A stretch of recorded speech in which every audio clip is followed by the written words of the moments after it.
Hello, everyone. I'm Jim Garrison, and I want to welcome you to day 169 of Humanity Rising.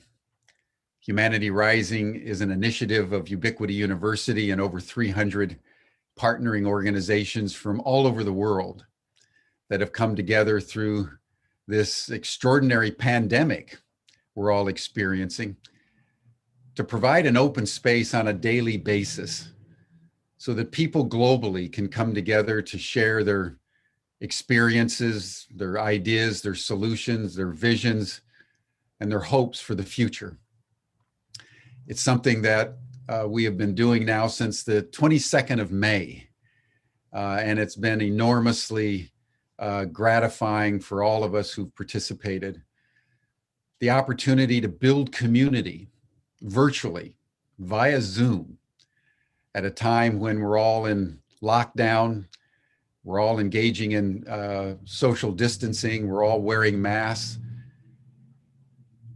And as we enter this new year, all of us are getting tired and exhausted. You saw the news today in Holland where there's been active protests. People just want this pandemic to be over, but it isn't.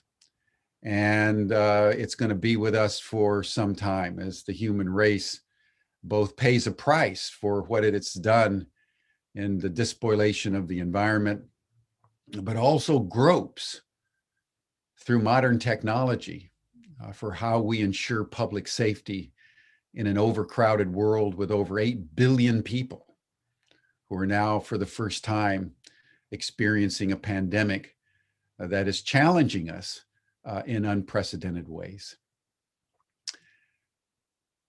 As we always do when we commence our programs, let us now just take a pause. And with all the craziness out there, let us take a few deep breaths. Let us close our eyes and place our attention on our hearts. See if you can actually hear your heartbeat for just a minute or two, with a spirit of gratitude and thanksgiving that you are alive. You are in community. You are doing good work for the world at this critical time when every choice, every action matters. Listen to the heartbeat.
Thank you, everyone. Now, with an open heart and a heart full of gratitude for each and every one of you who've gathered with us today, I want to open our program with deep gratitude to one of the giants of our time, Stan Grof. One of the pleasures that we've had over the months that we've been convening Humanity Rising is that we've had the opportunity to take on virtually every conceivable issue, from the pandemic to George Floyd to the challenges of populations as they've endured lockdown, to cultural events, to the science of quantum physics, to the anthropology of new forms of solutions, looking at the mental illness that has been afflicting all of us as we've undergone this extraordinary event. We've looked at donut economics, regenerative economics. We've looked at cities rising around the world. And today we want to celebrate a single individual, a man who has contributed to, I would say, the illumination of human consciousness in a profound way that makes him the successor to Freud and Jung, the two giants of psychology in the 20th century, by expanding what they learned into deeper recesses. It was Stan Grof who took the notion of the unconscious and the prevailing wisdom that you started almost tabula rasa after you were born, to illuminate that it's actually in the womb. And in fact, before the womb, that people are shaped and our psyches are sculpted. It was Stan that really illuminated the notion that it is the planetary alignments around us, not just human behavior and human society, that influence our unfolding. It was Stan that did some of the major pioneering research on LSD and showed that the effects, the experiences of psychedelics had striking similarities to the experiences recorded over time since antiquity of the mystics. And it was Stan Grof in partnership with others that taught us that you could just simply breathe through the holotropic breath work and simulate, in effect, a psychedelic experience that would engender profound movements of the soul so that one could traverse from breakdown to break through in a redemptive act of healing. And his books and his documentaries, his teachings have gone worldwide. He's taught at Ubiquity University. Many of you have taken his holotropic breathwork sessions at Esalen and elsewhere all around the world. And Stan, in 2021, enters his 90th year.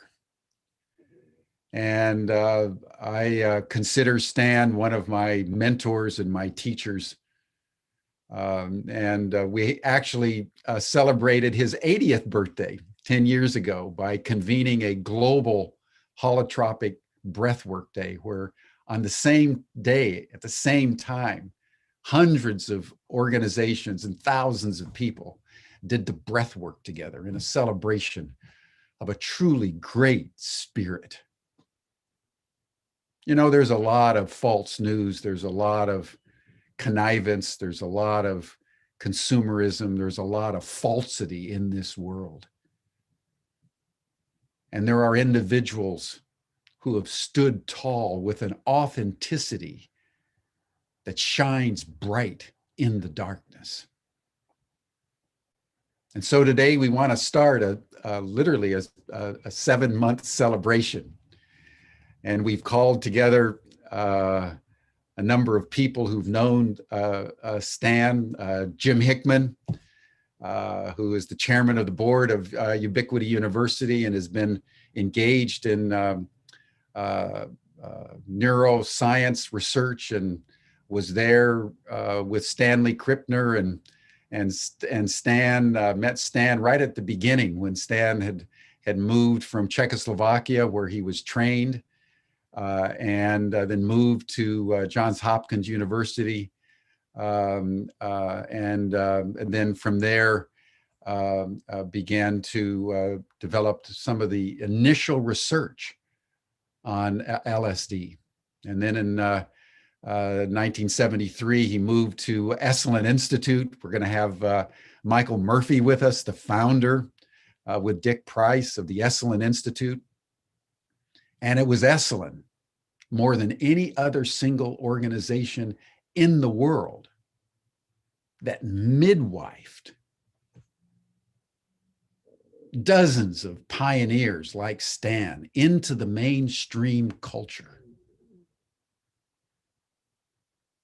Esalen was the fountainhead of the human potential movement, and Stan was there during the 70s. And then we're going to hear from Rick Tarnas, who's now a professor of philosophy and cosmology and consciousness at the California Institute of Integral Studies. His two books, The Passion of the Western Mind and Cosmos and Psyche, are considered classics. They were instant classics and are taught in universities around the world. One of the great minds of our time, Rick Tarnas, one of the great astrologers of our time. And with Susan Hess Loger, who is an award-winning documentary filmmaker, and working with Stan and his wife, Brigitte, they came together to produce an amazing documentary that is going to be premiered in a few weeks' time, and we'll be alerting all of you to that. But it's with deep, deep joy that we want to commence our program today. And then every month between now and Stan's birthday on the 1st of July, when he turns 90, we're going to have different individuals of note that have worked with him and celebrated him over his lifetime to join us as we engage in this global celebration of a world treasure. So I would like to now turn it over to Susan, who has really been working with us and is probably the prime mover of the various sessions that we're going to be convening, the documentary film. So Susan, thank you for joining. I welcome you to Humanity Rising to commence our program.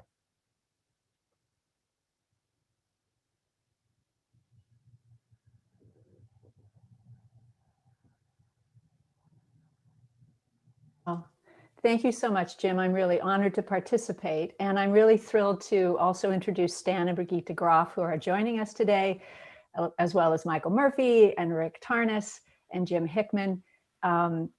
So just to fill everybody in, for 6 years, Stan and I worked together on a documentary that highlights his contributions during his long career. And about 3 months after our last interview, Stan had a mild stroke that impacted his speech center. His thought process is still amazingly clear, but getting it into words is not always so easy. And so we felt that using the documentary as a vehicle to share some of these insights was a really good way to go. And so the people joining us today have participated in the documentary, except for Jim Hickman, who knew Stan at Spring Grove. And so we're going to start by introducing the documentary with the, what's that thing called? Oh, shoot. Trailer. The trailer, thank you. So Stan and Brigitte were also co-producers of the movie. They participated in the authenticity of it, and this is really a team effort. So we're going to share that with you.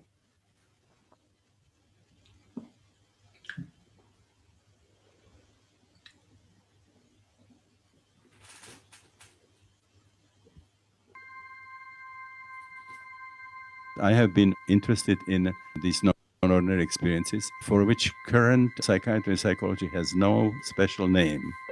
They're all put in the category of altered states of consciousness. It's not easy to really question some of the really fundamental assumptions. And 1954, we got a sample of LSD. When my own experience was culminating, my consciousness was catapulted out of my body. I became nothing, but I became nothing. I became everything. I had to meet Stan. I knew he held the wisdom I needed. Stan represents the long through line, a work over decades. He uncovered the deep structure, the archetypal pattern, you might say, of the life process. That kind of innocence that Stan has, he has this tremendous appreciation for everything. There is a beauty and there is an intelligence which cannot come out of matter. It's clear to me the consciousness of the cosmic phenomenon.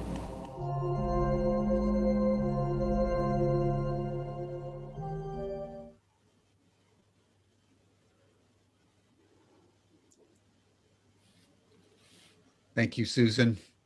I hope everyone takes the opportunity to watch the documentary, which we'll talk about in due course. And now I'd like to introduce my very good friend and colleague with whom I've been working, as I mentioned, for many, many years, Jim Hickman, who knew Stan during those early days at Spring Grove and other places when Stan was doing his initial research on LSD. Jim? Yeah, thank you, Jim.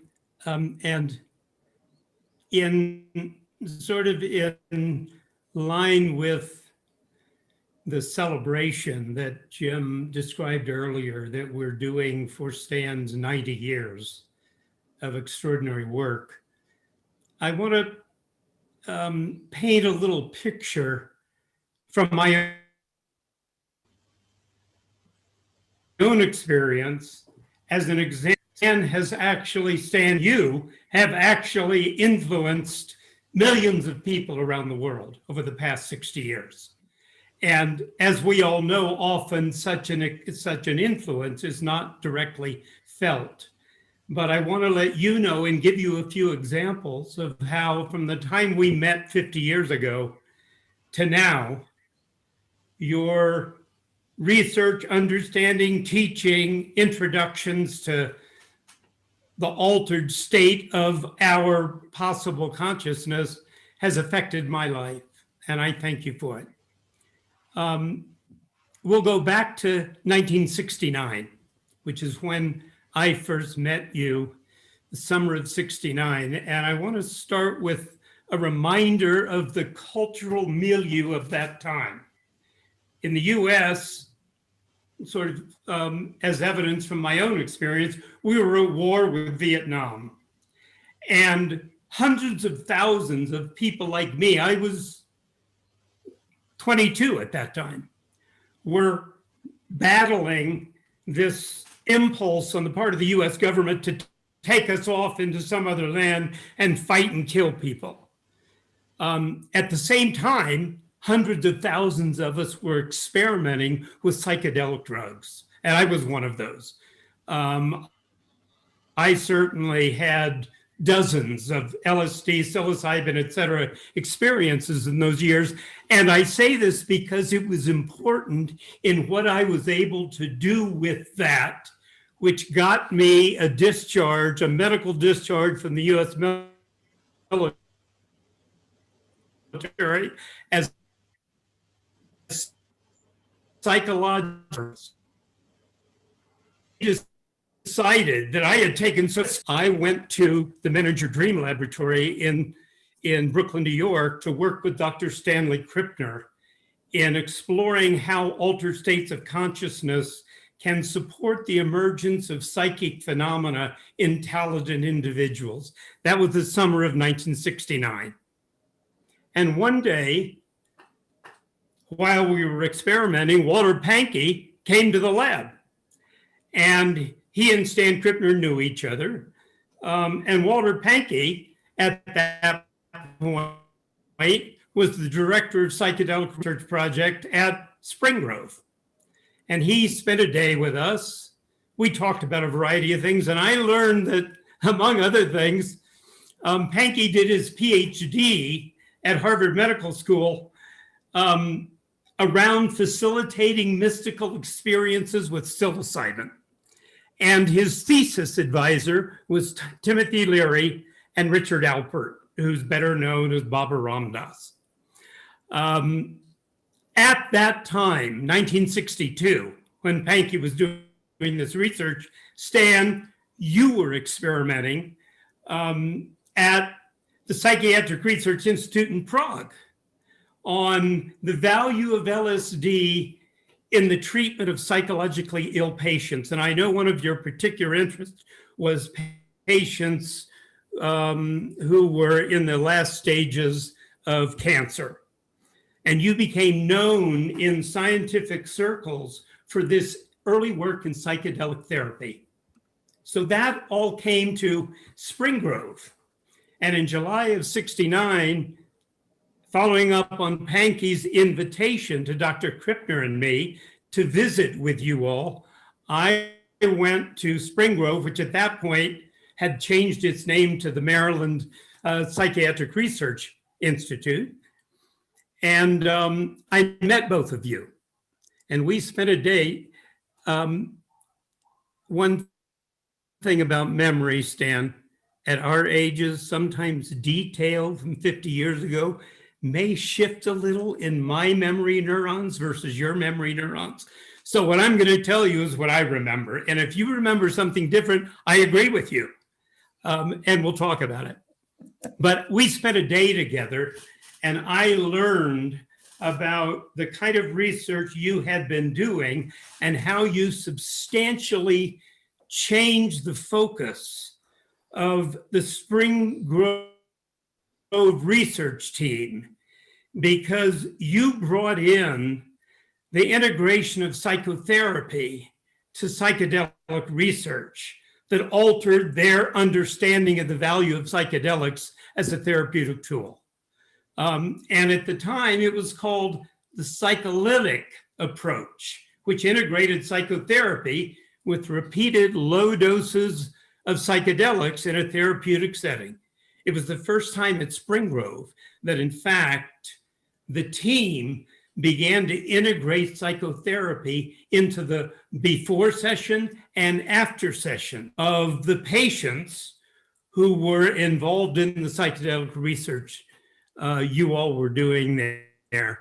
And as I understand it, that changed the way the Spring Grove group did their research until the whole thing ended in the mid-'70s.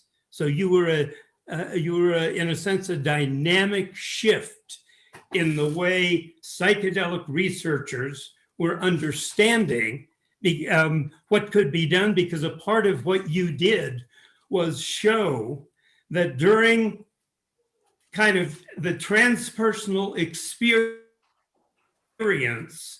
that occurs during LSD sessions, there's a value in integrating the mystical experience with psychotherapeutic insights.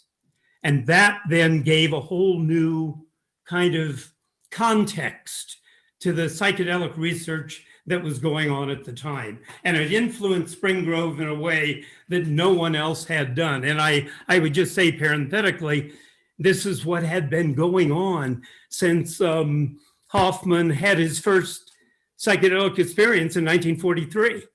And this psychedelic research had been going on around the world, a lot in Europe, Canada, the United States, and of course, Czechoslovakia, because you were the leader in the psychedelic research, in the psychotherapeutic point of view, at the Institute in Prague, where you worked before you came to the US in the mid-'60s. So that sort of captures what happened when I came down there in 1969 and met you, it gave a kind of context to what I had been doing on a recreational sense in the previous several years. And you were one of the first sort of thought leaders who said to me, I think what you did with psychedelics and the Vietnam War is to be applauded, because you really applied the whole area, mostly misunderstood, of the value of psychedelics to get yourself out of going to war. And that was important to me. It's one of the very important things you gave to me in those years. And there are two other experiences I want to highlight as examples of how, in a sense, from then on, our lives have intersected in ways that you're not really even aware of, but have dramatically affected my life. 4 years later, I went to Prague to give a paper on my research in psychic phenomena at an international conference with Czech scientists and Russian, Soviet scientists, US, Canadian, European scientists. And through a variety of experiences I don't need to describe, a young woman and I conceived a child during that experience. So my oldest son, Pavel, came from my intersection with Prague, Czechoslovakia. That's sort of highlight for you. And then what it led to was about 2 years later, you were at Esalen, I was at Esalen, and you offered to me the first guided LSD experience I had ever had.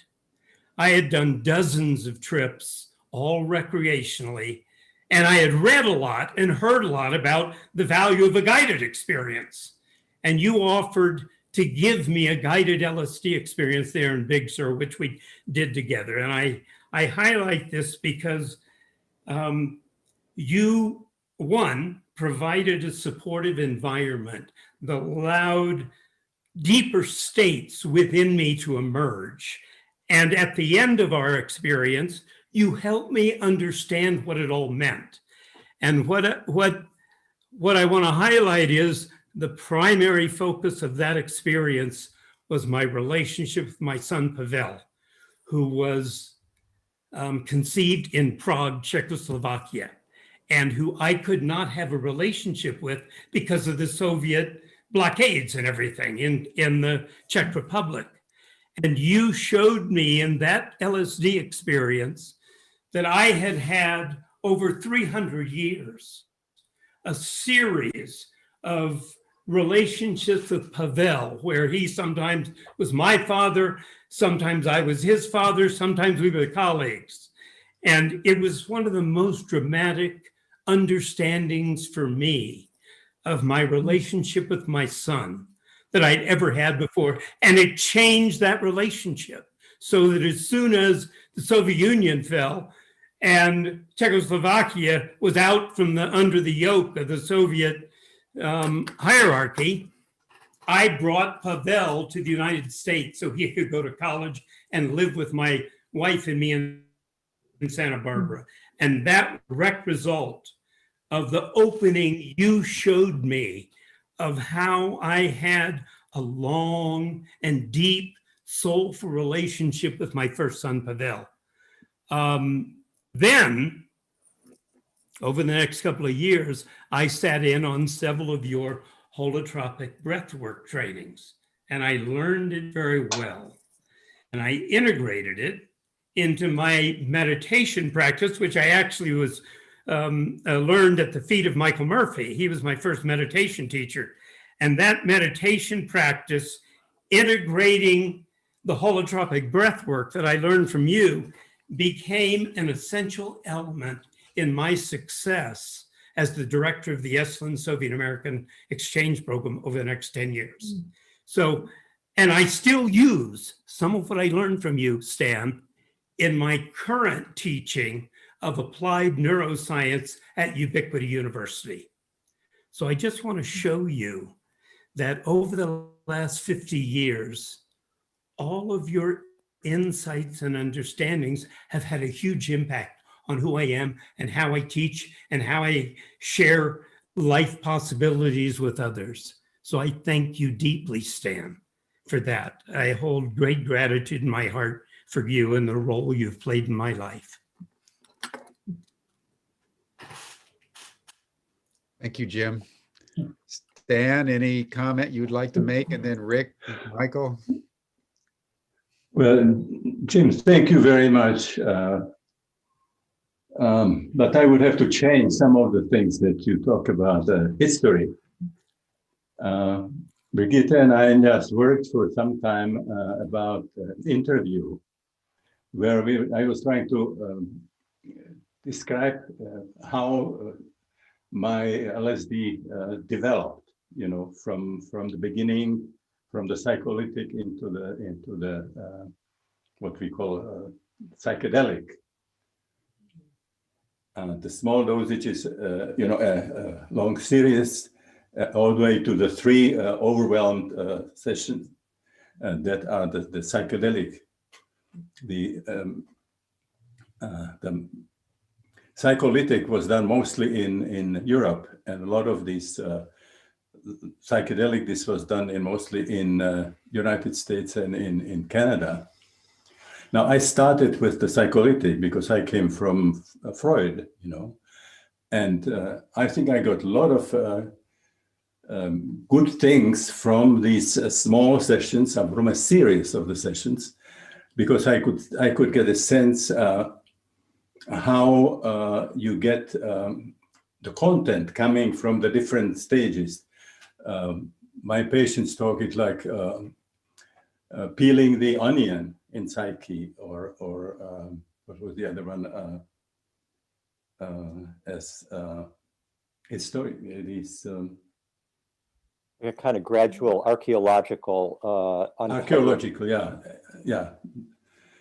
And so I thought many of the things how people were changed in the middle of the sessions because they were open eyes, and I got a lot of the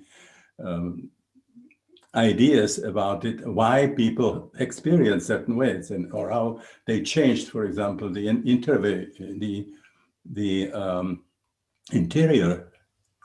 I also get a sense of what we call like coexistence, you know, the different stages. But I found also that this was not the best technique. You know, doing it with smaller dosages, with the allowing people to talk, having the eyes open, and so on. So about in the middle of the work in Prague, I started moving actually from much lower dosages. I started to have the patients have eyes opened, and we started using music. So when I came to Brinkstone into Baltimore, it was really very similar to what was being done, you know, the psychedelic therapy. But I think I had a great advantage that I had an idea what probably is happening in these large dosages. If people started from the big dosages, there's no way you can understand the stages. Also, exactly, you know, in which time you move from the biographic into the matrix, the perinatal matrices, and so on. You know. So what was happening, that they were basically doing these kinds of high dosages, and we are actually not allowed to give more than 3 sessions. But I think what people got from Spring Grove was the understanding of this, what I learned, you know, from the state after state. Whereas they started right into the big dosages, where it's very difficult to figure out what is really happening there. Yeah, the psycholytic form of therapy that you were using for all those years in Prague, which, as you say, kind of grew right out of the psychoanalytic, Freudian frame of reference. It allowed you to kind of gradually go deeper and deeper into the psyche, so that at first people would be getting more recent memories and then deeper memories, but still within this lifetime, like from childhood, from infancy, and then very gradually starting to reach all the way back into the birth experience and the encounter with death, and then beyond that, even into transpersonal dimensions of the psyche that include karmic, such as Jim was just describing in his own experience, and it could also be of collective historical experiences. It could be archetypal or mythological, phylogenetic, and so forth. And so I think what I think this is why your perspective, Stan, your frame of reference for understanding the psyche is more detailed and has more specific psychodynamic threads that connect it to the whole history of psychoanalysis, from Freud through Otto Rank, Wilhelm Reich, Melanie Klein, right up to through Jung, very deep integration of Jung in ways that I think in general you don't see among the psychedelic theorists, because of your clinical training and the particular. I mean, you had that advantage of being able to bring patients I think you mentioned to me, every 11 days they were having these lower dose sessions, and you had hospital beds that they could stay in afterwards and so forth. And so it was a very a superb environment for this kind of gradual unpacking of the depths of the psyche. Yeah, I think what I couldn't have done, without the psycholytic therapy was to create the coexistence, and then the cartography, the new cartography, from the postnatal, from the birth experiences, and then going into actually transpersonal experiences. And then we, at the end, we basically, when you got involved and we started working, we then all the way to the archetypes. And then was the possibility of linking work with psychedelics to archetypal astrology, yeah, the planetary movements. But I think Jim's other deep point is something that is, I think, what it represents, I think, the experience of so many people, which is that it's probably easy for you to, as Stan, easy for you to overlook the extent to which sometimes just a single encounter, when you helped someone through a holotropic breathwork session in a particular workshop, to long-term interactions with you, engagements with your work, just the tremendous transformation that you have exerted on so many individual lives, and that you've done it with a kind of altruistic grace and equilibrium that is often difficult to find among the major spiritual teachers that we've all encountered at different times, and that Esalen in particular has been such a magnet for, as we'll get into with Mike, I know. Yeah, I think also what came to string growth, was the holotropic work, which I came in Prague, and then also the integrating the experience and analyzing, whereas bringing some of the Freudian element into it. But this was only after the session.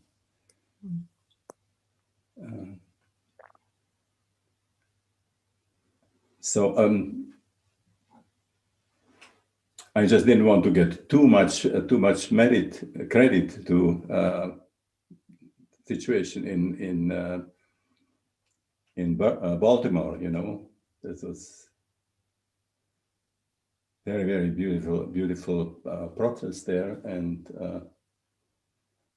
I think the psycholytic was sort of integrated to it, was bringing into it, but it was not certainly in any way, you know, created the whole project. This was done by Standing Unger.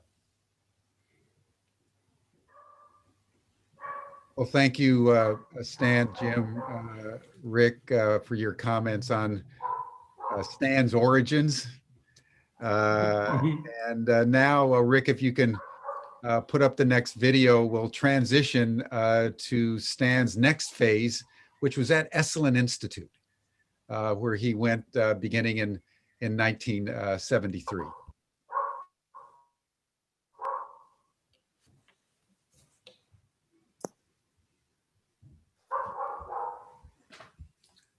Stan represented not only another doorway into this, but also sobriety. I mean, he actually thought about it. Tim pretended to think about it, but he just proclaimed a vision of taking LSD every Sunday. If it's good, just have more of it. And we saw disaster after disaster during the 60s. So Bob Schwartz gave us some money, and Esalen provided a beautiful house, and off we went. And he became the leading force in our overall programming for most of the years he was there.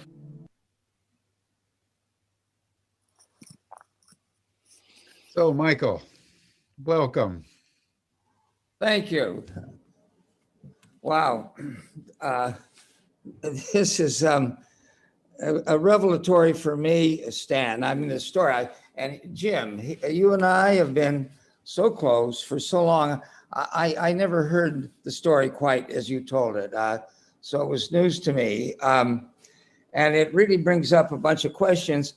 Just for starters, Stan, we met in '65. You remember, with Virginia. Yes, I do. Yeah, and Virginia brought you down to Esalen in '65. And I was immediately struck. You had to have been the handsomest man in the human potential movement. And of course, Virginia was thrilled to be there with you. And but I don't know how to place that in this journey of discovery of yours. So in '65, that's a question. Where were you in the unfoldment of this? And then we met a few times in between, and then I had the inspiration that if you came to Esalen, this would be fantastic for Esalen in many ways.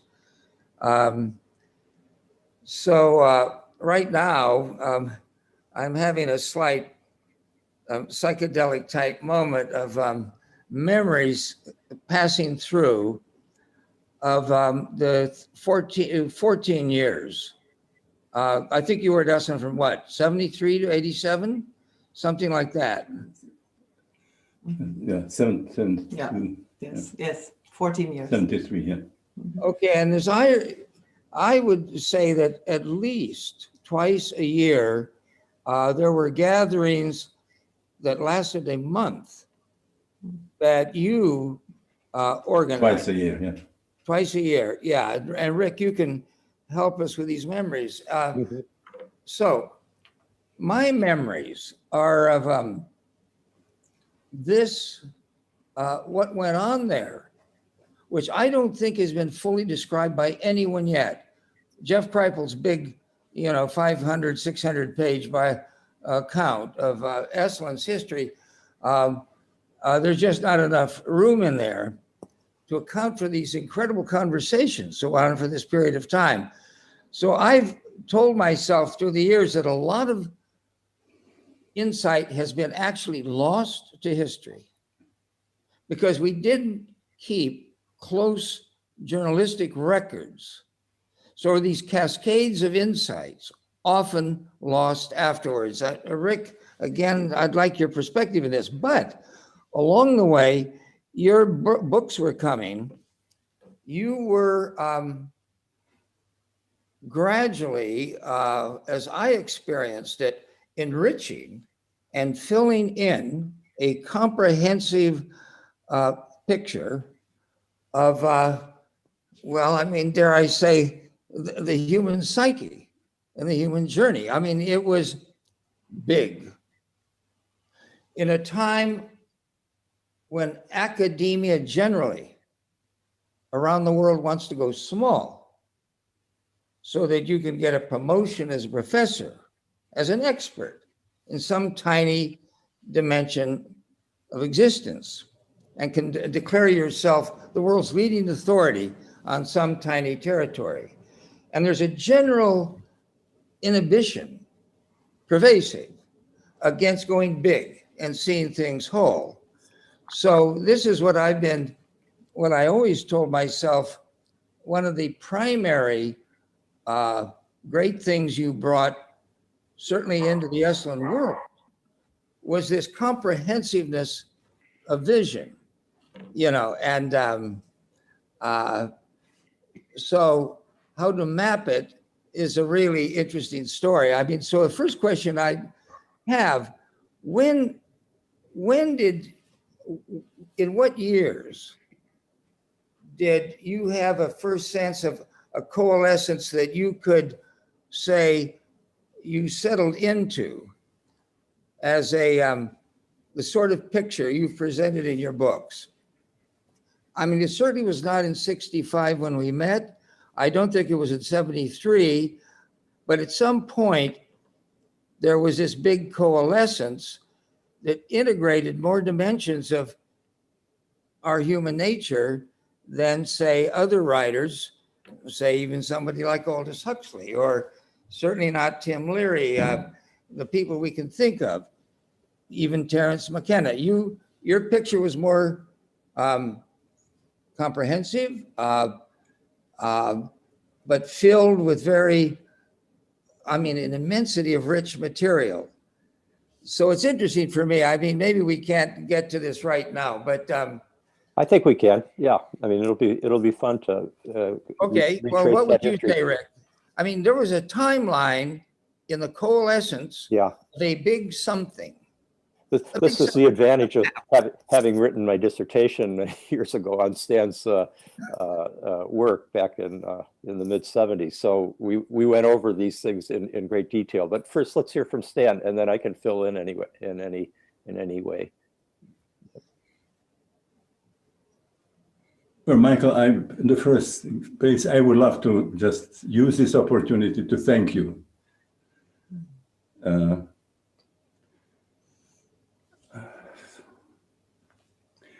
Anything that I think I have contributed, to psychedelics and the transpersonal psychology, basically came from you.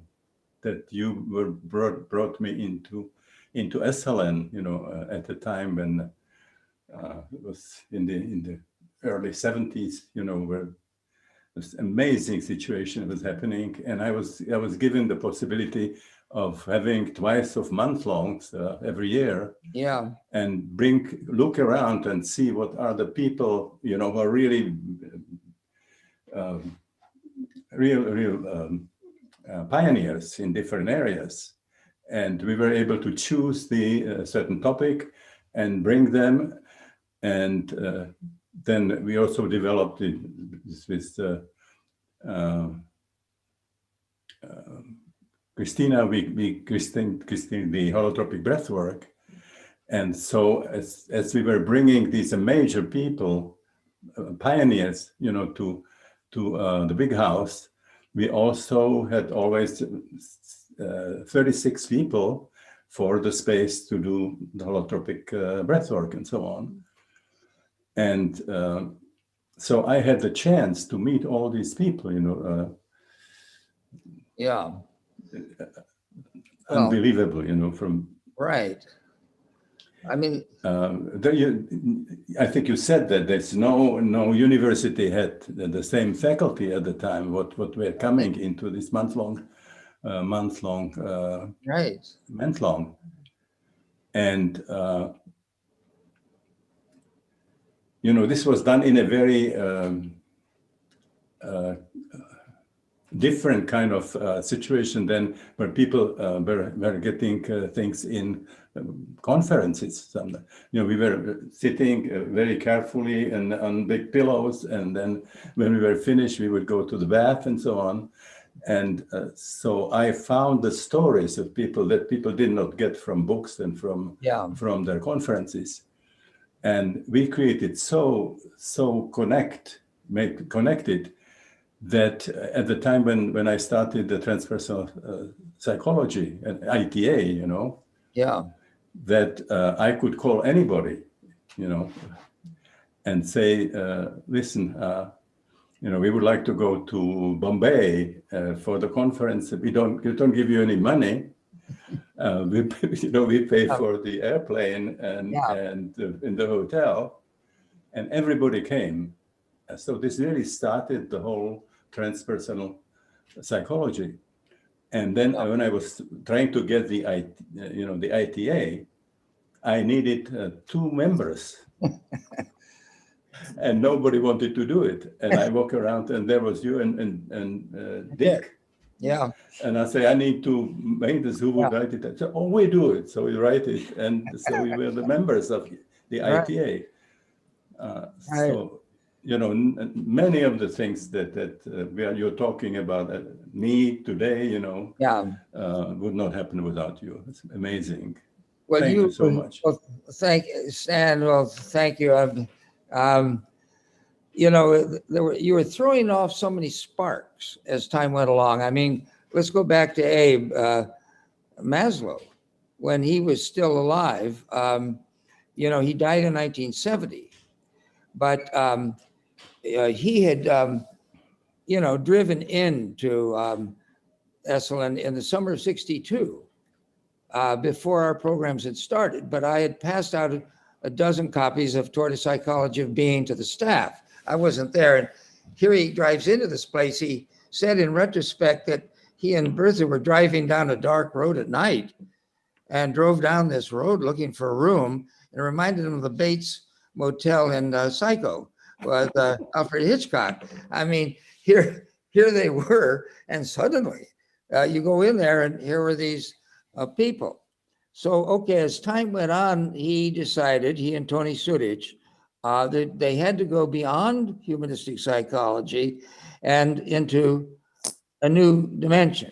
And they looked for a name. And they finally, to make a long story short, because he wanted me to be involved with this. And God, I was 34 going on 24 developmentally. And they lit on transpersonal from you, which is interesting. This is 1970.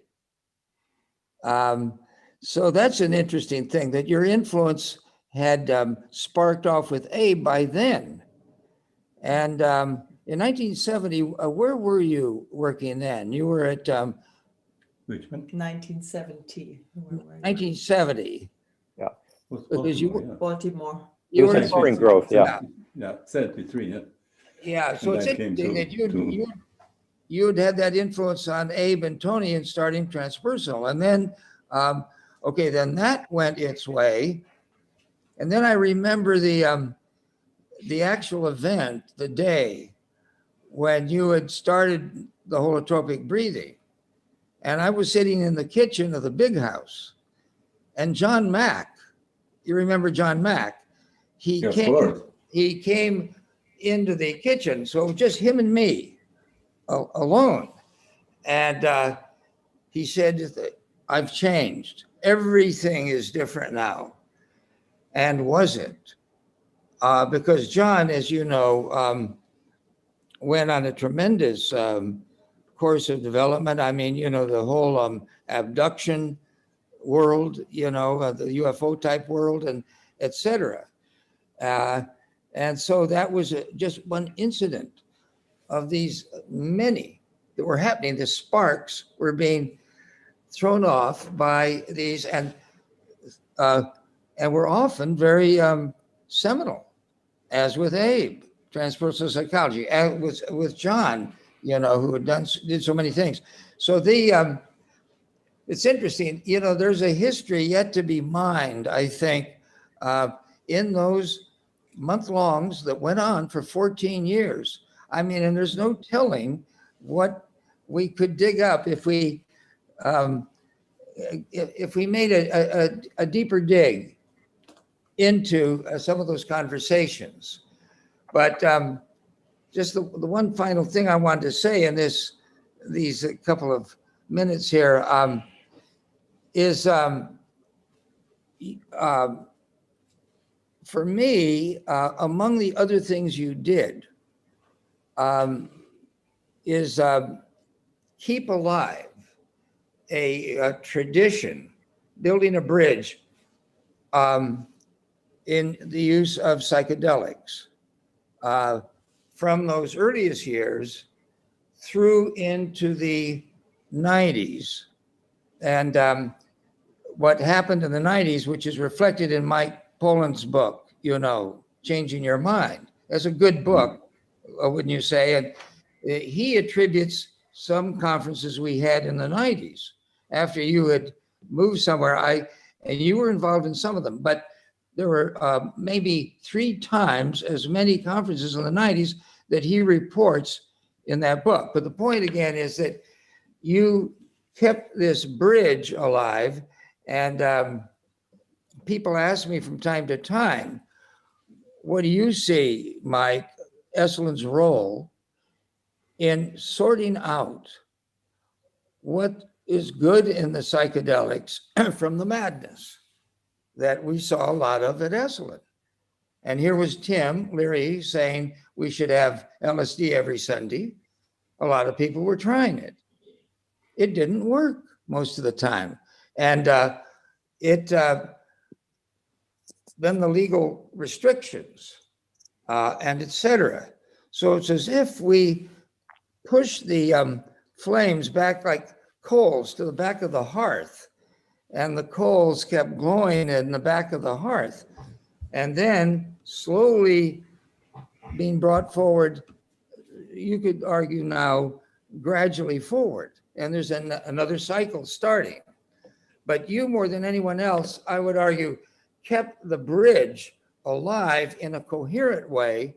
So not only did you broaden and enrich our understanding, but just keeping alive the witness to a big unfinished piece of business in the world at large. So just keeping it alive, and so that it can now flower out. And now where the world goes forward from here is a big question with all this. So there's the next chapter. So yeah. Anyway, that's just some thoughts. Rick, what do you think?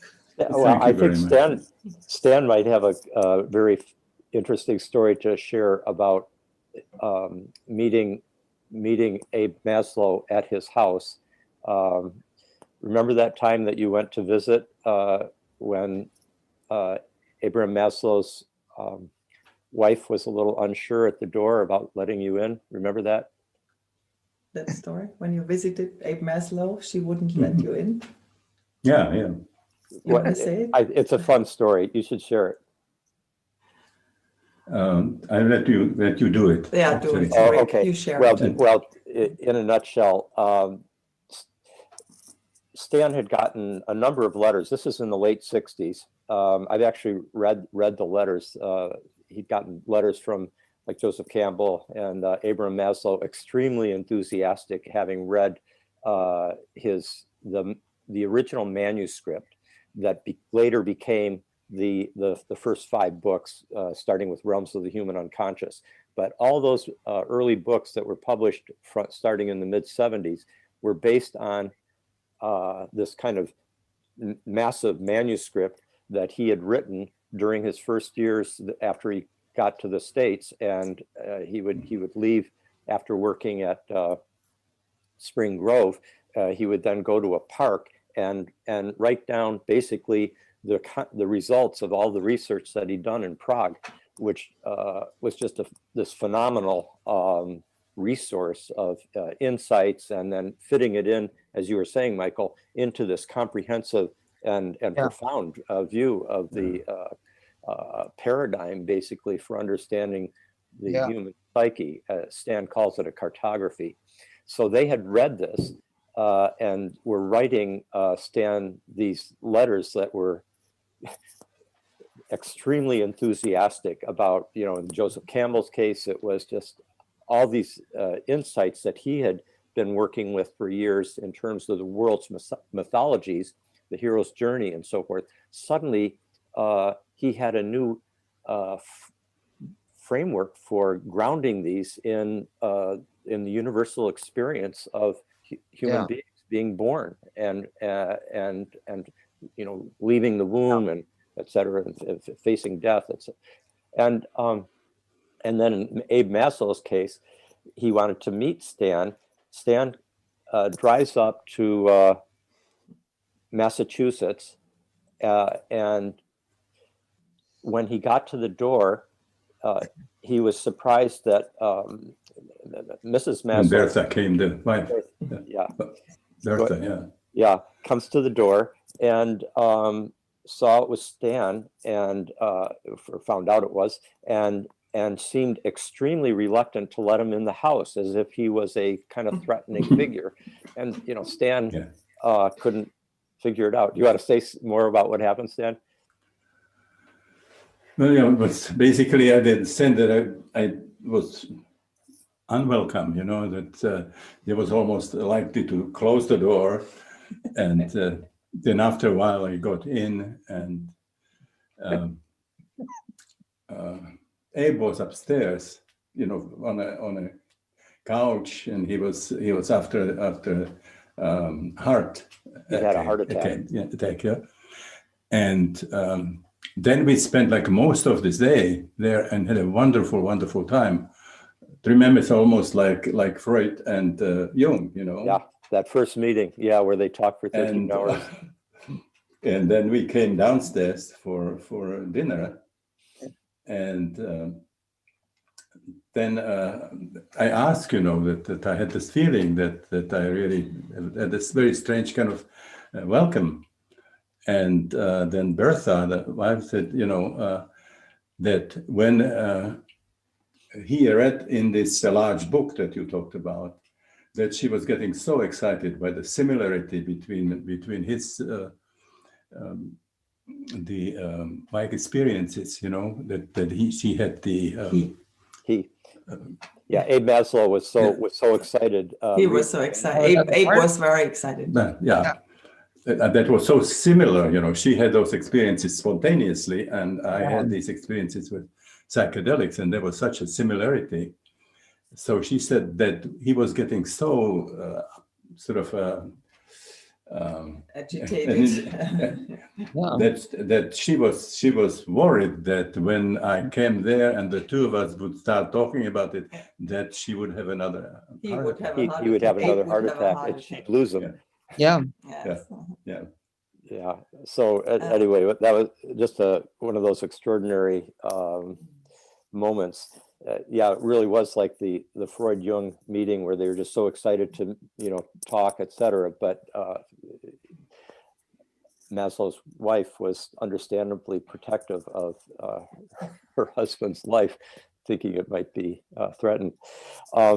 So I couldn't agree more, Mike, with your description of the importance really of what Stan did during the years he was at Esalen. And just to respond to that first question you had about like when did the ideas start to emerge in such a form in Stan's mind that he was able to formulate this more precise delineation of the different levels of the human psyche and how they related, how different neurotic or psychotic syndromes or symptoms connected to these different levels and the different perinatal matrices of the birth process and so forth.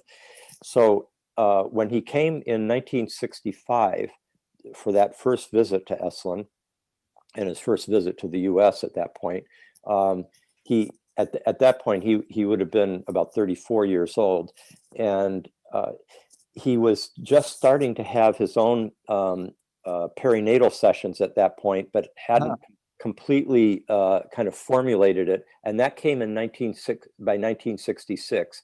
And he gave a paper 66 in Amsterdam, yeah, for the Amsterdam. First time. When I created this 4 fantasies, that I still appear in all the books. That was the first time. So it was that was a very up the way to the holotropic experiences. We're going all the way to birth, and then afterwards we're going to transpersonal experiences, and then the archetypes much later. So the framework first started to emerge with clarity in 1966. He gave this paper at a conference in Amsterdam on psychedelic therapy, psychedelics in this general sense, though he had been using psycholytic therapy with lower dose sessions that were so helpful in actually opening up he also brought forward the COEX systems, which are these the understanding of the psyche at its more Freudian psychoanalytic level, postnatal, where you have these different experiences, events, traumas, etc., at different times of life, but all of those that have a particular similar character that all relate to, say, experiences of abandonment or experiences of feeling deeply loved, etc.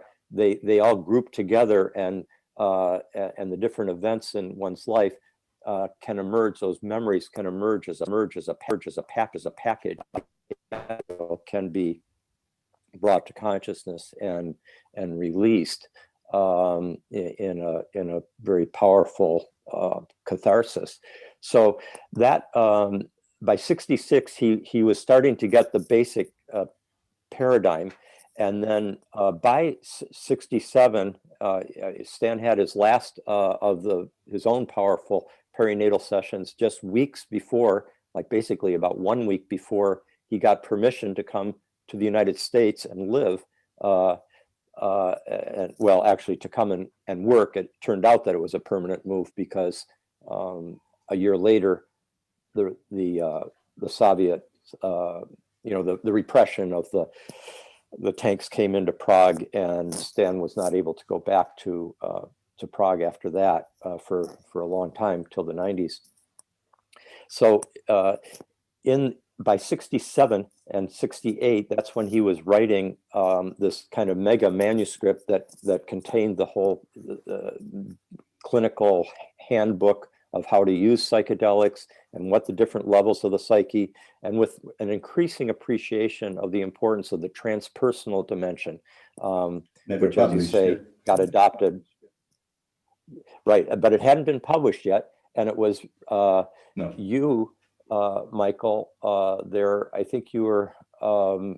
It was in '73, and you invited him to come to Esalen and write his book there, and live there. And you got arranged for that house about half a mile north of Esalen, right on the cliff there, for him to live and work.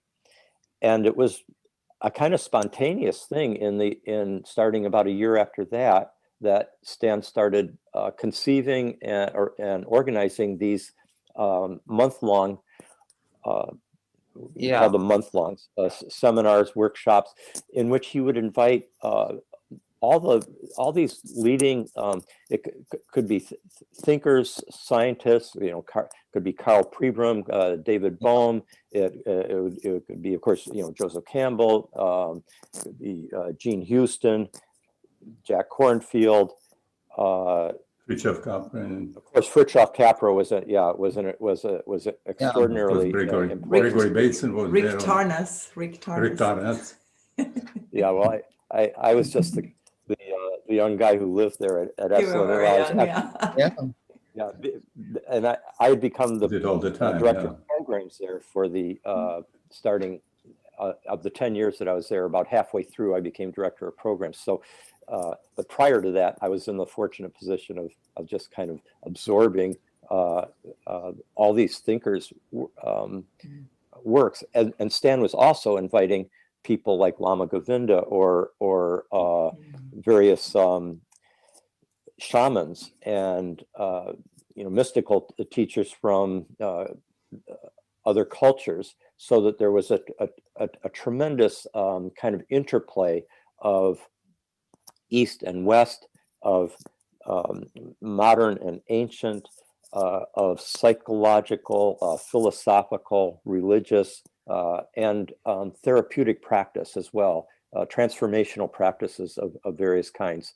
So it was such I agree with you, Michael, that really, I mean, you in the 60s, Mike, and were I think the key person. You were the key person in inviting all those remarkable teachers that really made Esalen such a center of new ideas, or of revivifying and exploring ancient ideas with new eyes, and also practices. But then you left in the late 60s, moved up to the Bay Area, and I think it really was Stan who, it certainly, while there are all these great teachers that I was attracted to come and visit, and then eventually just stay at Esalen, it was Stan of all of them that I came to study with, and he then became this magnet for all these other people to come, and he became the nexus, the node of a great web of drawing all these teachers from many different Rick, parts of the world. I think it's interesting how you came to Esalen. I think that's. Well, why don't we use that as a moment to segue to the next video, because that's about Rick Tarnas. Yeah, I was going to say. And can I add just a little something for Michael? Oh, too late. I would like to say something about Michael, if I can.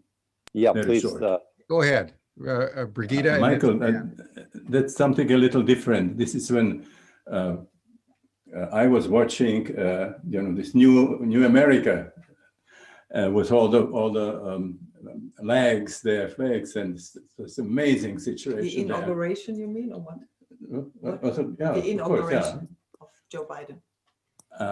Then what I was coming back was that you also came when I was getting the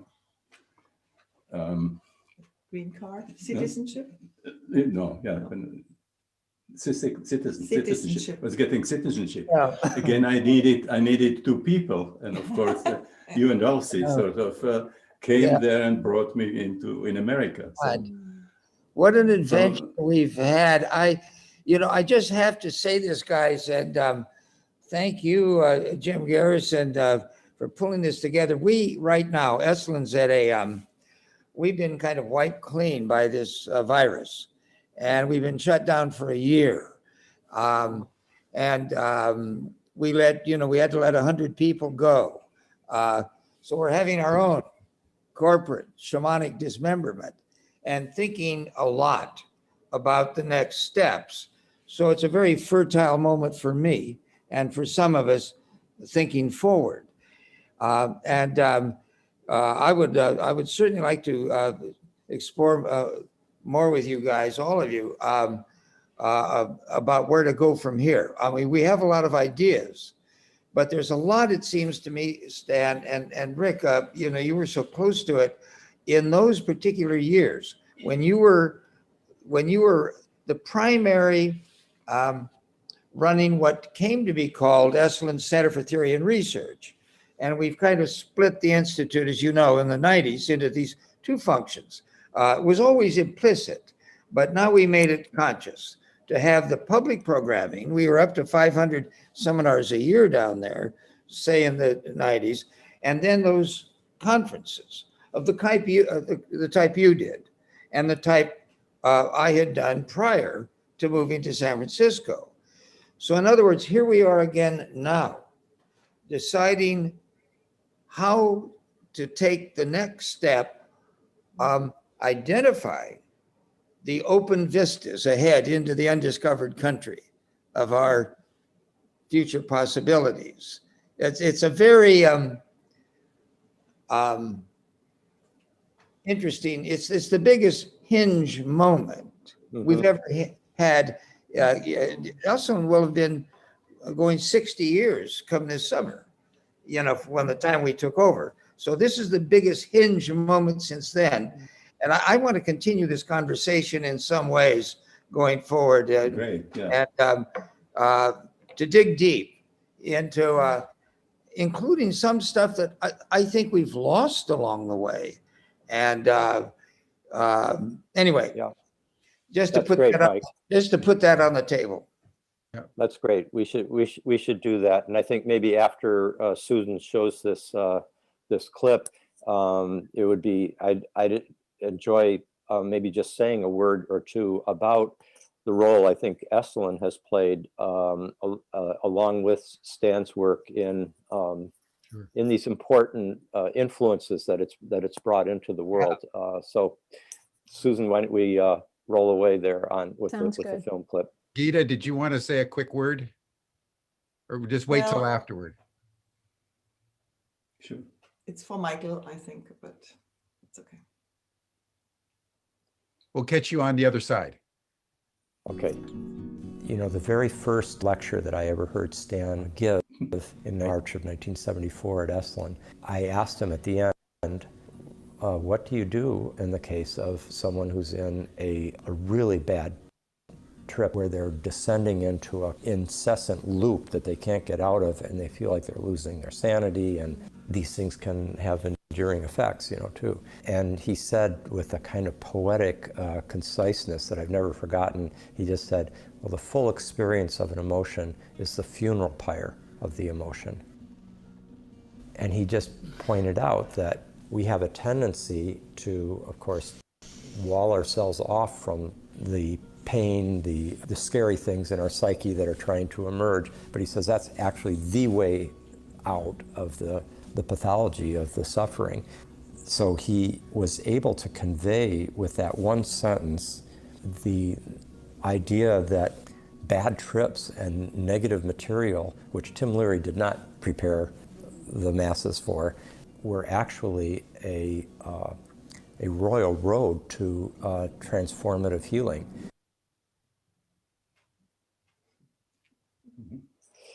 Yeah, that was a big insight, and that was the very first lecture. It was there in the Big House, March 1974. That first lecture I'd heard of yours, and I had worked at the Haight-Ashbury drug clinic.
containers that could help people with these experiences and facilitate the most life-enhancing results.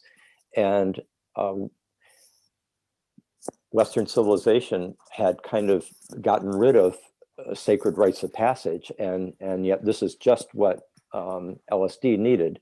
And in many ways, you, Stan, helped create an environment that was within a more secular frame of reference, but it was still, able to help people take the full range of psychedelic experiences that could come up and integrate them, and to see how through suffering one can be healed, and through facing death one can live in a deeper way than ever before, and that all these kind of mysteries of how we die into life, and how the very moment of death is actually a birth, a loss of the womb is actually the entrance into life that can't happen any other way.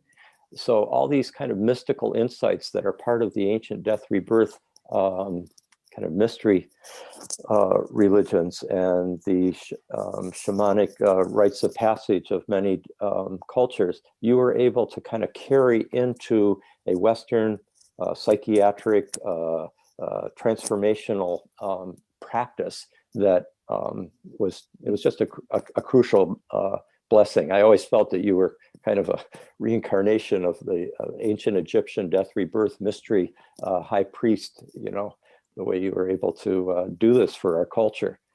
And then getting back to the issue of what Esalen provided something for you, Stan, for me, for all of us here, I think. It really was a kind of cradle of a new worldview, of a range of perspectives. It's not like just one paradigm. As Mike always liked to, Mike Murphy and Dick Price, the two founders of Esalen, I had a saying that I always valued. They said, no one's allowed to capture the flag here. That, like, no one ideology, no one teacher or psychology or practice or philosophy can ever take over. This is going to be a radically pluralistic place of exploration for many perspectives. And so that pluralism, which is, kind of America at its best, was really carried at Esalen, and it's central to it. But it was a pluralism that allowed for the respectful engagement with many perspectives that were too easily dismissed in the academic world and by the high culture authorities that of the establishment. And I came from my 4 years at Harvard to Esalen, and Harvard was a place that had many amazing teachers and great intellectuals and so forth, but Esalen was like on another level. It was just like this kind of it was dazzling. What is it, 14 acres, Mike? Something like that, 11 to 14 acres or something. They're right on the cliffs of Big Sur at this westernmost frontier of the continent. That's also closest to the east, but it's such a frontier of exploration. And there, I think both you and I, Stan, had this experience in the late 70s. We shared it with each other. We didn't quite know what to do with it, which is these were experiences in non-ordinary states. I can't remember if it was LSD or ketamine, or which was the particular sacred medicine. But we had these experiences in which we became convinced that at some level, Esalen was a kind of, like a cradle of a new era, a new age, a new even with a kind of religious aura around it. It had this kind of I don't know. You remember that, Stan? We're aware of its of its having lived there every day for year after year, more than a decade.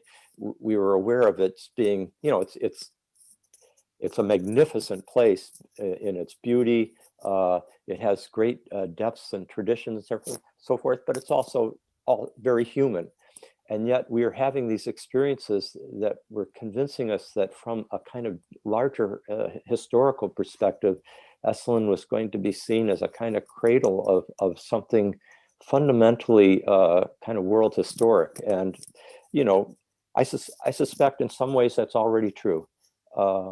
It's already the impulses that were nurtured there. Some were born there, some were nurtured there, some were then disseminated from that epicenter out into the rest of the world.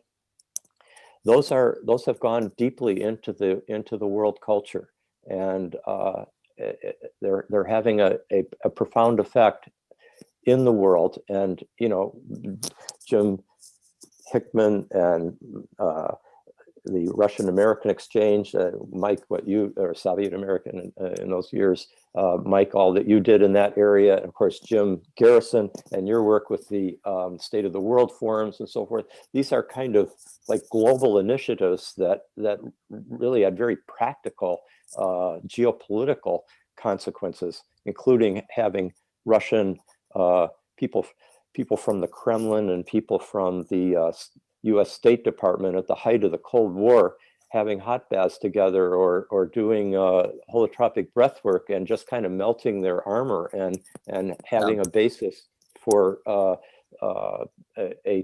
mutual regard that was impossible within the hyper armored Cold War international relations in the early 80s. So I'm immensely grateful to, of course, both you, Stan, and you, Mike, each of you having brought forth, I think, just an extraordinary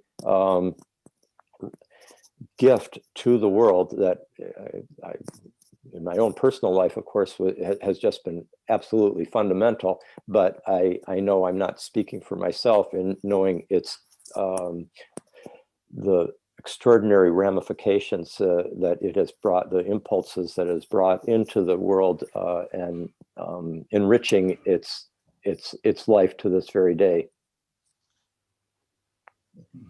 That's So, a beautiful, Mike? Rick, thank you. That's so beautiful. I'm sitting here looking at this gallery shot, and the history right here, it's very interesting. I mean, what's up for us at Esalen right now is what's the next step, the future. And I think of this, Jim Hickman, we talk about that so often.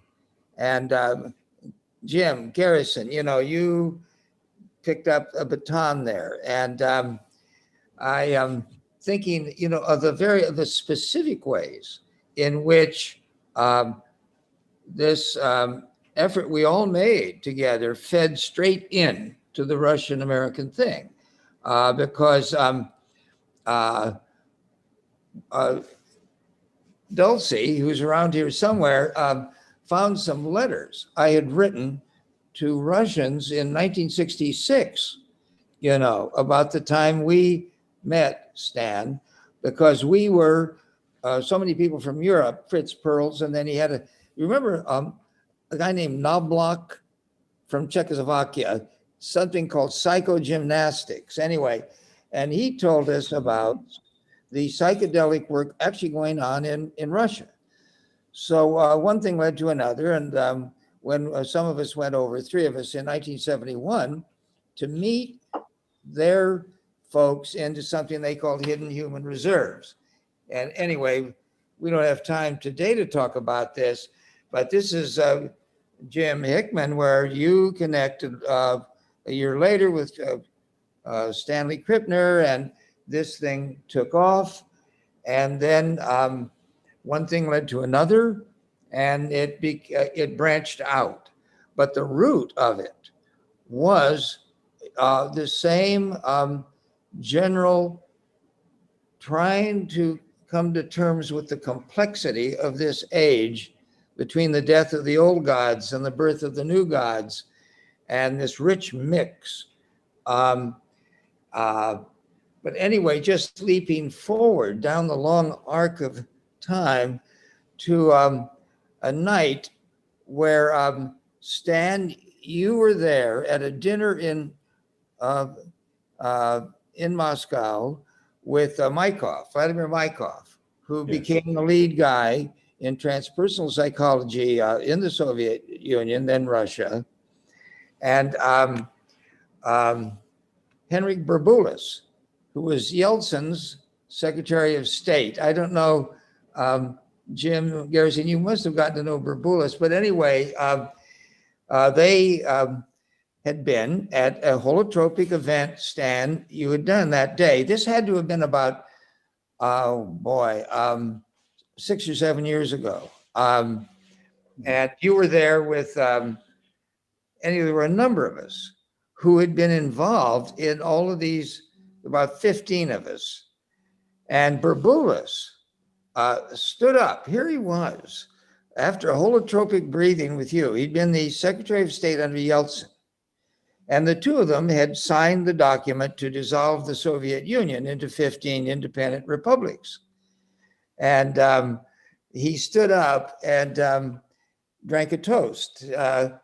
And he said, and looking at all of us, you, Maikov, all of us, and said,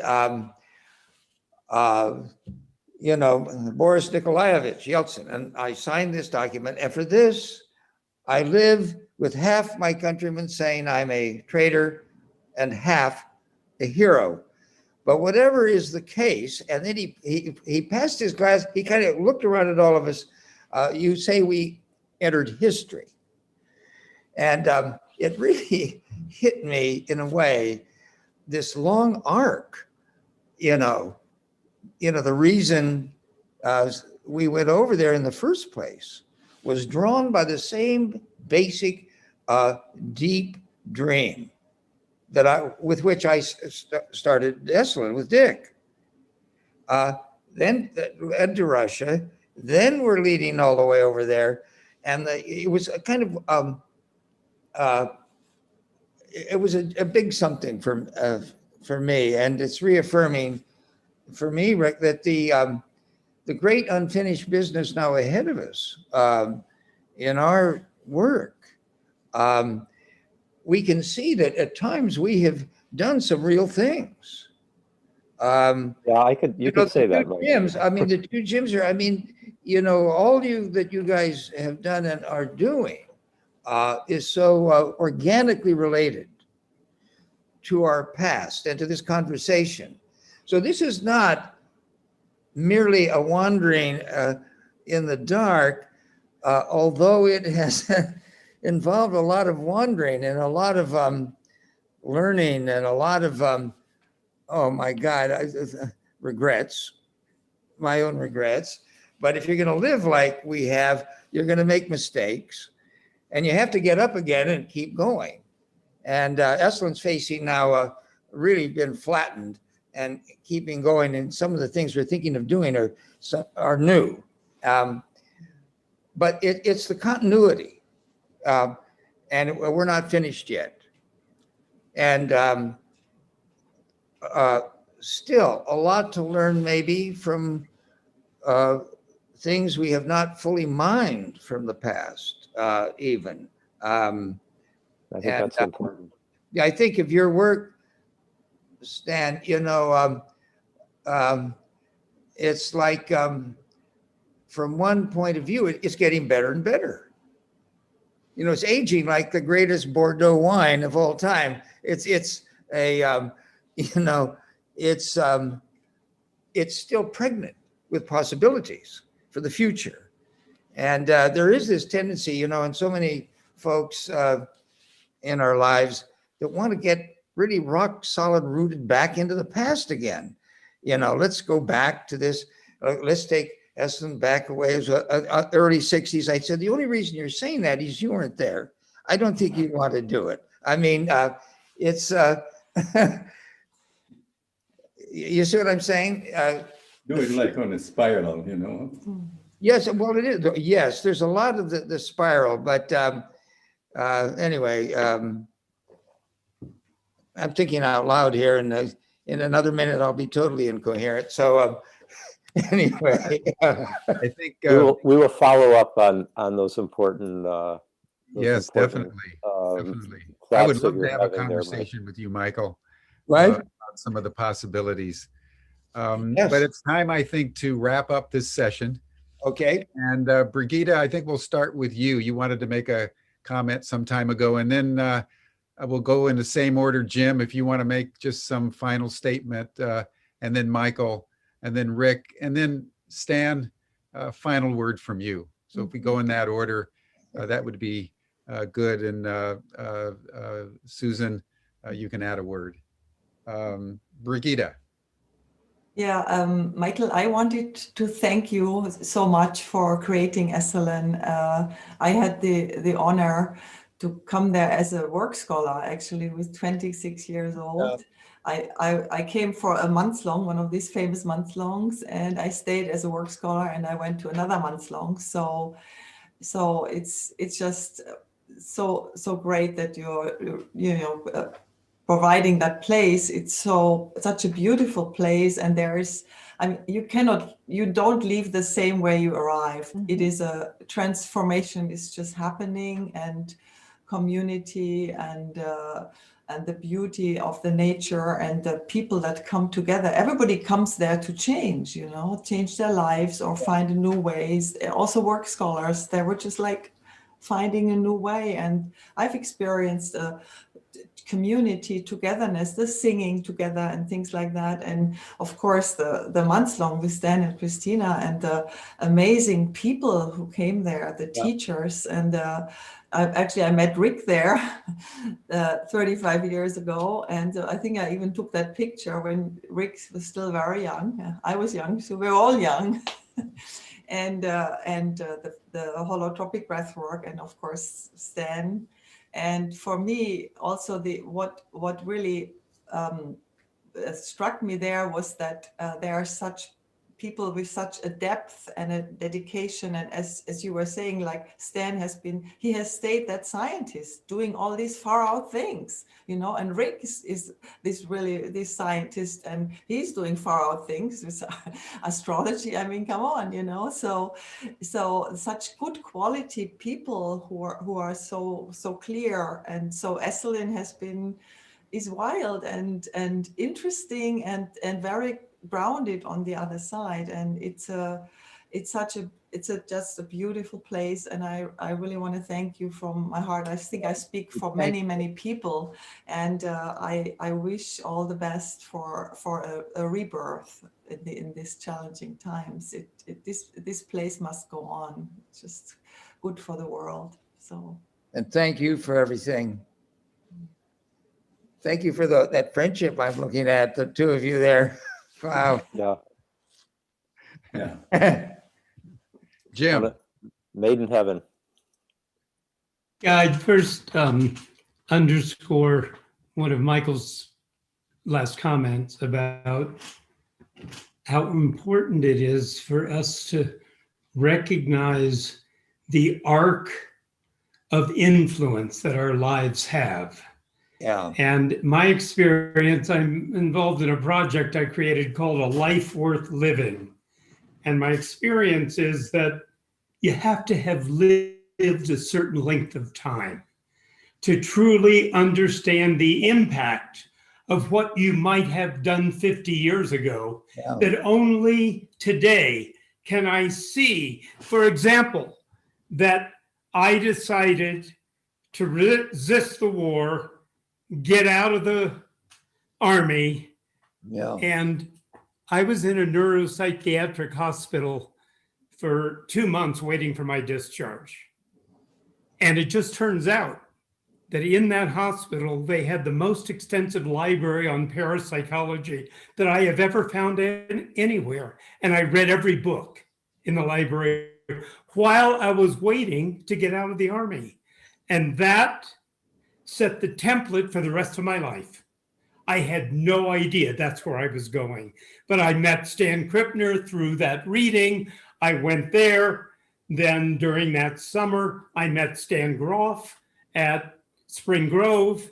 And that then led me to several experiences, Stan, I described, that you've had an impact on my life. And the arc of that impact, I still feel.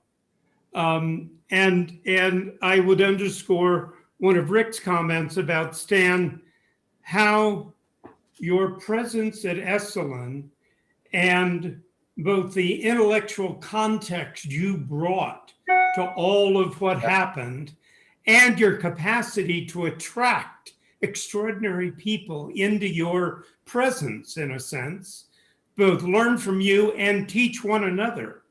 How much all of those people had learned is a good example, Stan, of what I said in the very beginning. You've had an impact on the lives of millions of people around the world. And I'm just one of them. And once again, I thank you for showing me when I was 22 that what I've been doing for the last couple of years by taking LSD twice a week for 18 months, basically, was actually a pretty good introduction to the range of consciousness that then Esalen broadened my experience in, et cetera. And so the arc, Stan, that you have, in a sense, embodied in my life, I feel great gratitude for. So thank you very much. And Michael knows about how I feel about Esalen, so I don't have to, give you great accolades.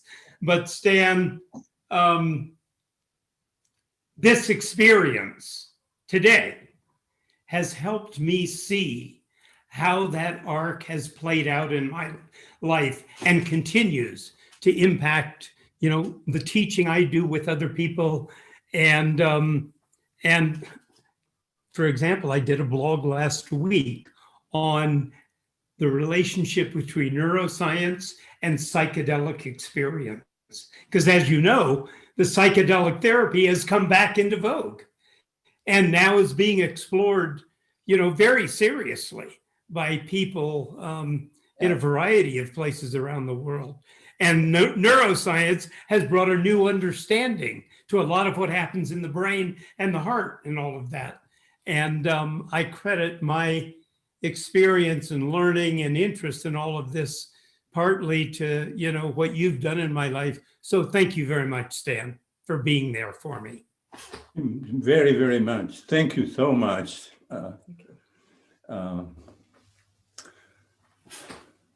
Thanks for everything that you said, in spite of the fact that I didn't sort of quite credit for Spring Grove. I had to really, the way I saw it was a great, great place, and obviously a beautiful, beautiful experience there. And I thank you for everything. Thank you, Jim. Michael. Well, final words. Two things. I love you guys. God, thank you for pulling this all together in one place. And just one word, onward. Onward. Carpe diem.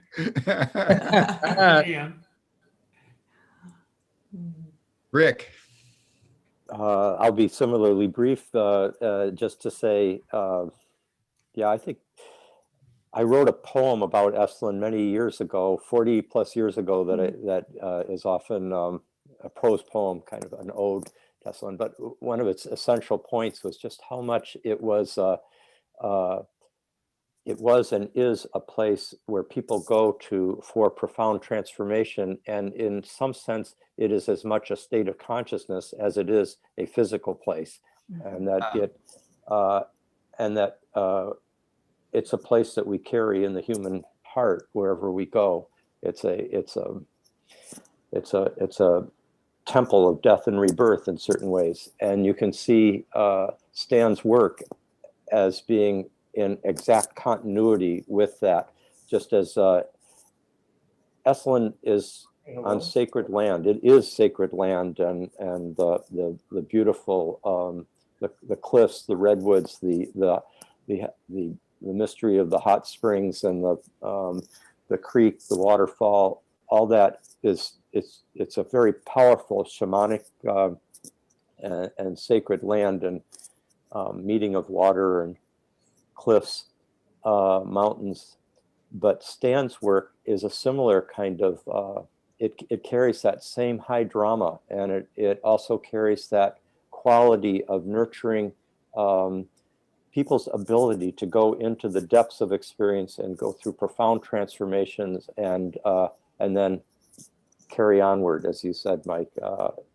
So kind of that's another marriage made in heaven, Esalen and Stan's work and Stan's being, his presence. It was a great confluence. Cartographies, yeah. Beautiful, beautiful. Susan. Well, so I just want to speak to, I think the goal of the movie that Stan and Brigitte and I did together was to bring forth this information that was nurtured during Stan's years at Esalen, and then later through the ITA conferences with his collaboration with you, Rick Tarnas. And so the need for a ritual, the need for, at this transformational moment in human history, that there's something to hold this deep inner journey that we all need to take, this collective death rebirth, that if there isn't some context or structure to hold it, then it could get screwed up again, as Stan said in a conversation with Dennis McKenna the other day. Here now is this research and this openness to allowing psychedelic exploration or inner process through holotropic breathwork and other techniques. But if we don't have a context or a ritual to hold it, then there's the risk that something goes off again. Yep. And so I'm so excited to be participating in this. And so thank you, Jim. Thank you, Mike. Thank you, Rick and Jim Hickman, for joining us today, because this is the beginning of a series of segments that will provide more information, so that hopefully people will be inspired to take this inner journey, to do this work so that we survive this transformation. So anyway, many thanks to all, and especially to Stan and Brigitte. But Stan, you held such space for me, as you have for so many, to do the deep work. And I feel transformed as a result. So thank you. Thank you, Susan. Stan, any final words? Well, I haven't heard you. And you brought a lot of the ideas from Esalen on a much larger forum. At the time when you brought the triangle, the State of the World forums. State of the World forum. Yeah, Gorbachev. You brought, those were great days. Those of us coming from Esalen, you sort of brought us into it, and you sort of bring it on a completely different level. And at some time you were thinking that you would be politician. And I really wish we would have somebody like that. No, he has a higher destiny than that. And the amazing thing that I heard in Moscow when you were talking about the situation in the world. I hope you continue something like this, and we have the chance to hear about it. Well, thank and, you. With the ubiquity, I mean, you could also bring it on a whole other level. So thank you so much. And of course, for arranging this kind of thing.